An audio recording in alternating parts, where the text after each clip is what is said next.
ඔක්ටෝබර් වල මම හැන්ඩල් කරපු කොම්ප්ලිකේටඩ් කේස් එකක් ගැන මම කියන්නම් ඩිස්ක්‍රයිබ් කරන්නම්. කොම්ප්ලිකේටඩ් කියලා මම මීන් කරන්නේ මෙතනදී ක්‍රිටිකල් every decision හැම decision එකක්ම ක්‍රිටිකල් වුණ කේස් එකක්. Whether it could either save the life or could make conditions worse. ඒච්චරට ක්‍රිටිකල් එක decision එකක් හරි. මේක ලැබ්‍රඩෝර් රිට්‍රීවර් කෙනෙක් 4 years male. මෙයා ප්‍රසන්ට් උනේ ඉස්සලම මට කම්ප්ලේන් එක ආවේ වොමිටින් කියලා. වොමිටින් කියන්නේ එක සැරේ දවසකට එක සැරයක් වගේ ගොඩාක් වොමිට් කරනවා. මෙයාගේ බ්ලඩ් චෙක් කරාම ඇනීමියා කන්ඩිෂන් එකක් තියෙනවා කියලා තමයි ඉන්ඩිකේට් වුනේ. කිඩ්නීස් නෝමල්, liver condition එක නෝමල්. මේකෙදි මට තේරුණ එක දෙයක් තමයි ඇනීමියා දැන් මෙයාගේ කම්ප්ලේන් එක වුනේ වොමිටින්නේ.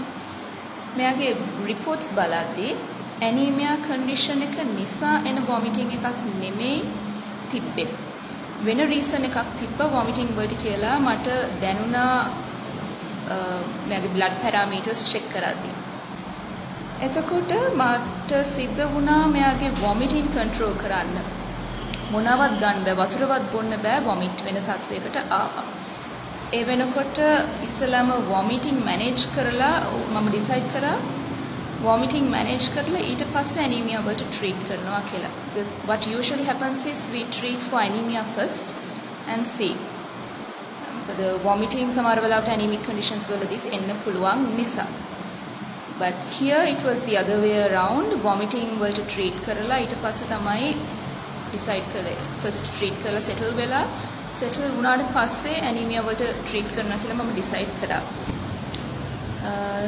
vomiting settle වෙන්න ඇත්තටම ටිකක් අමාරු වුණා. මොනවත් කන්න බෑ, බොන්න බෑ, vomit වෙනවා. anti nausea medication පටන් ගත්තා, anti emetics පටන් ගත්තා. කුමාරි aggressive therapy වලට යන්න වුණා vomiting නවත්ත ගන්න. ඒත් එක්කම anemic නිසා ලොකුවට drip එකක්වත් දෙන්න බෑ IV. මේකත් එක්ක කුමාරි අපිට ගියා 3 days විතර vomiting සාමාන්‍ය දුරට control කරගන්න. හැබැයි anemia වලට treat කරන්න පටන් ගන්න 1 week විතර ගියා. අතරම හරියටම 1 week ගියා. මේ අවස්ථාවේදී මේ time period එක ඇතුළත blood check කර තමයි ගියා. තියාගන්න ඕනේ ආව කොහොමද යාගේ blood counts තව anemic වෙනවද, කොච්චර ඉක්මනට අපිට තව anemic medication පටන් ගන්න ඕනද කියලා decide කරන එක blood monitor කර යන්න සිද්ධ වුණා. මොකද සමහර අයගේ ඉක්මනටම anemic වෙනවනේ. safe period එක week එකක් විතර අපිට ඉන්න පුළුවන් වුණා vomiting control වෙනකන් to go for anemic treatment for anemia. anemia වලට reason එක වෙලා තිබ්බේ tick fever, canine babesiosis කියන එක. I think it's been 3 weeks now. Then Kumari, the Labrador is doing well. anemia අඩු වෙලා එයාගේ counts improve වෙන ගමන් තියෙන්නේ. appetite is normal. Also මට කියන්න ඕනේ මේකෙදී body condition score එක drastically අඩු වුණා. From 4 out of 9 to 1 out of 9 අඩු වුණා within about a week's time. මොකද මෙයා vomit කරනවා ඉවරයක් නැහැ. මේකෙදී මට vomiting වලට මම ඇත්තටම further diagnostics වලට ගියේ නැහැ. Number 1 further diagnostics කියන්නේ vomiting වලදී අපි සාමාන්‍යයෙන් ultrasound scan එකක් හරි x-ray එකක් හරි බලනවා. Reasons තමයි number 1 I saw him vomiting, retching movements tibba. Number 2 and which is the most important clue was owners like you meya godak asai piti jati kanna kiyala. So that was my main clue actually. Wheat flour natham piti jati වලින් බඩ gut එක inflame වෙනවා. There's a lot of gut inflammation going on when somebody is on wheat flour products. Making මට තේරුණා okay so vomiting වෙන්න පුළුවන් one main reason is gut inflammation. gut inflammation අඩු කරන්න තමයි මම first of all treat කරේ. gut inflammation අඩු කළා gut inflammation අඩු කරාම vomiting control වුණා.